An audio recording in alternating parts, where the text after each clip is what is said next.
Hey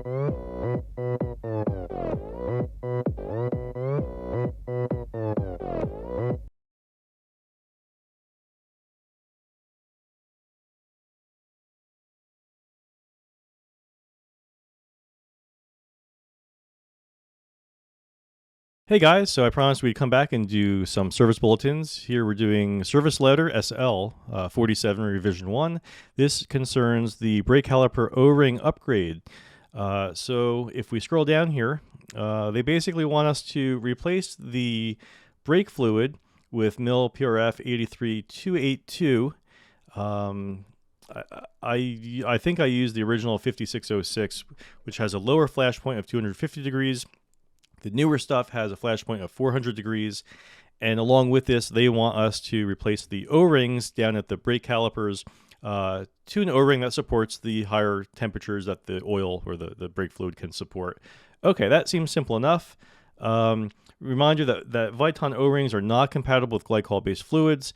Glycol-based fluids are like stuff that you would use in your car, the DOT3, DOT4 brake fluids. If you're using those in your airplane, we need to have a chat. Just write me and we'll sit down.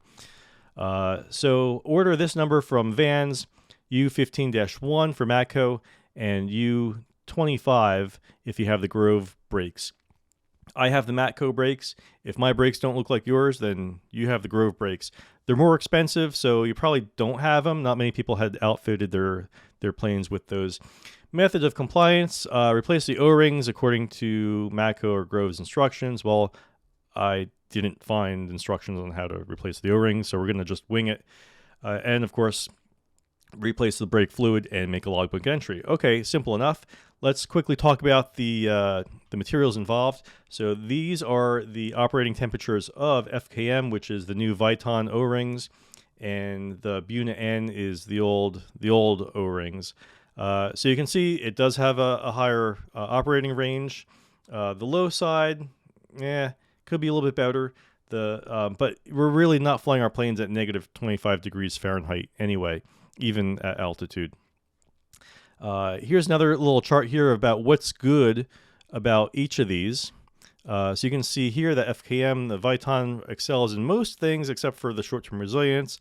I don't think that's really a big deal. So overall, the Viton wins. There's a couple things that both of these are good at. Greases, mineral oils, which is our brake fluid on both sides here. FKM is on the left. Buna, the old stuff, is on the right. And they're bad at some things too.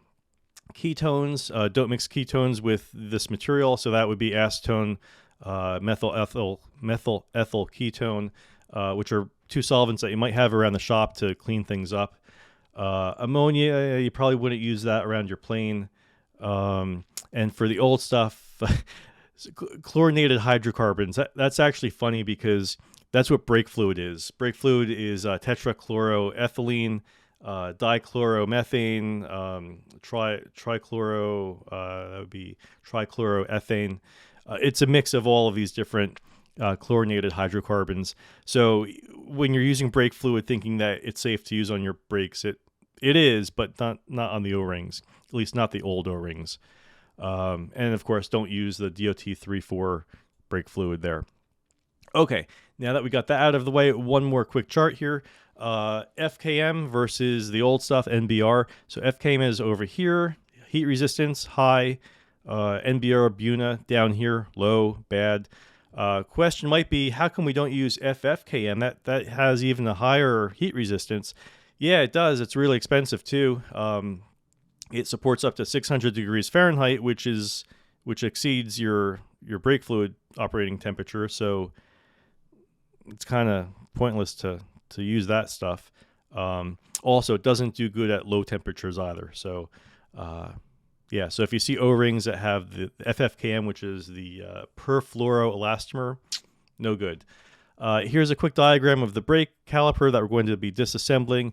In one of my previous videos, I had disassembled, taken off my wheels. So if you haven't done that before, go check out that video. And we're going to pick up where that one left off.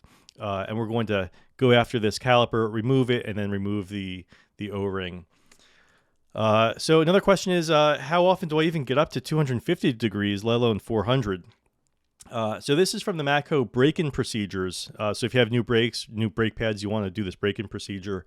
It says here, step 2, perform 2 to 3 high-speed taxi snubs to generate 300 to 400 degrees at the brake pads and rotor by accelerating to 30 to 40 miles an hour. So that's a high-speed taxi, and you're stopping and you're generating those temperatures. Just imagine what your temperatures are when you're braking from actual flight. When you're going, maybe you touch down at 50, 45 or so. Yeah, you're definitely getting up into 300, 400 range. It's temporary. You're only braking for maybe, I don't know, 20 seconds or so. And then you get off the brakes. But I can see how maybe on a hot day, plus those temperatures, I can see how your brake pads and the calipers and to some extent the brake fluid inside the calipers could get up to those temperatures. So with that said, I understand why we're doing this. So let's just get right to it and start doing this. So here we are in the hangar, using the same tools I used last time in my last video to remove the brake pads. I'm removing the inboard brake pad right now. There's 2 bolts holding on the assembly along with the brake line. So once I remove these 2 bolts, the only thing holding it will be that brake line. And I'll flip the camera around so you can see from the other side. So I'm not going to show you the whole process. I'm really just going to go up to the point where we remove and replace the O-ring. To reattach this assembly, it's basically the opposite of how you took it off. And once you've reassembled both sides, left and right, and you've drained all of as much brake fluid as you can from the left and right sides, once everything's reassembled after that, then you're going to refill the system. And for that, you're going to use this oiler here, or one similar from Harbor Freight. You're going to fill it with the new brake fluid, and you're basically going to pump the fluid up through the bleed valve on, let's say, the left side first, until it comes out the reservoir, and maybe actually even a little bit extra to flush any of the old fluid out of the system. And then you would drain the reservoir a little bit, and then you would do the same for the right side. Pump the fluid up from the left or the right bleed valve all the way up to the reservoir, and maybe even overfill it so you know that the whole system has the new brake fluid in it. Now, how you deal with that overflow, there's a couple ways. You can either stick a borescope at the reservoir so you can watch it as you're pumping, as you're down here at the brake pumping. Oh, by the way, here's a good way to get this piston out. You leave everything attached here, and you just press down on the brake pad, on the brake in the cabin, and it forces the piston out. And once it's about this far out, you can grab it with 2 fingers and just pull it the rest of the way. Otherwise, there's no. Once it's disconnected from the aircraft, it's really hard to remove it manually without the benefit of the brake fluid. Here you can see me draining the left side now. It's still the original pink color, but then after a little while it turns to like a dark pink and then a black. I don't know exactly what that's from. I think that may have been the fluid that was at the master cylinder. But anyway, it's all coming out, so it's no problem. So back to refilling the system. So once everything's reassembled, you refill it from the left side, fill up the reservoir, refill it from the right side, fill up the reservoir. So as I was saying, you might want to put your borescope at the reservoir so you can watch the reservoir as you're down here pumping the fluid back in. Or you can have a buddy if you have any friends. I mean, you're a pilot, right? So you should have pilot buddies. Now, whether or not they want to come out in 20-degree weather to help you, that's another question. So I use the borescope method. You can also be super ghetto and just take some tubing and start a siphon out of the reservoir into a dump tank like you see here. So as you're pumping it and filling up the reservoir, the siphon is taking out the extra fluid from the reservoir. So here's the tools I'm working with. That's the oiler there, and the little pick.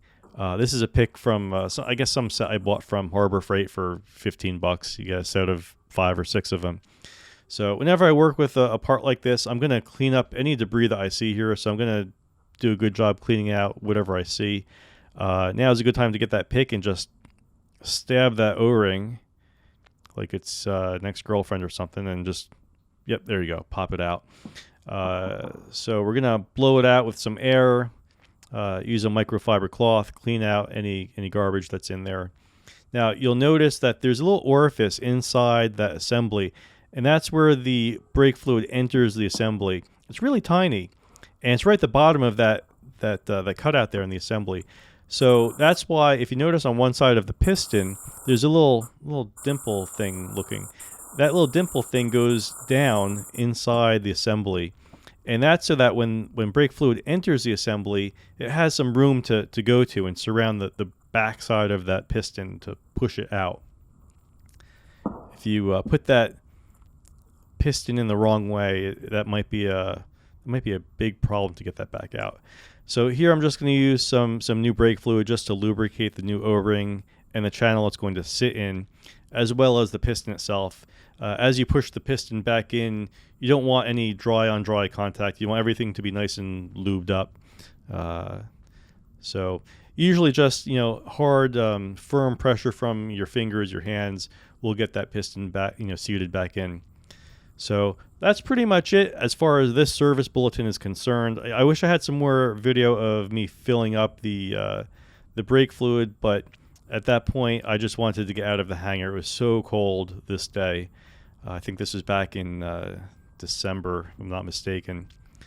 So we'll just watch this for a couple minutes.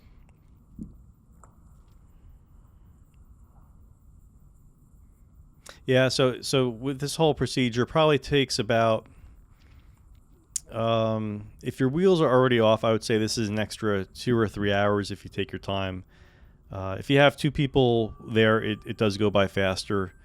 But, I had nothing else to do that day, so I was lollygagging most of the day and, BSing with airport people that just come to chat.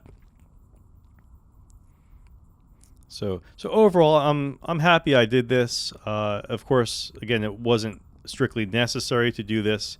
It wasn't a service bulletin.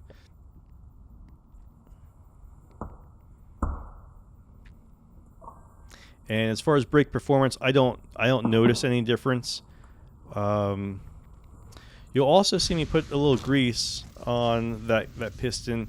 If you have some high temperature lubricant, maybe from the auto parts store, some brake grease, you might want to use that instead. I'm just using some grease I had around. I feel like a little lubricant on that when it comes into contact with the brake pad itself, maybe you get a little less chowder. So that's it. Until next time, peace.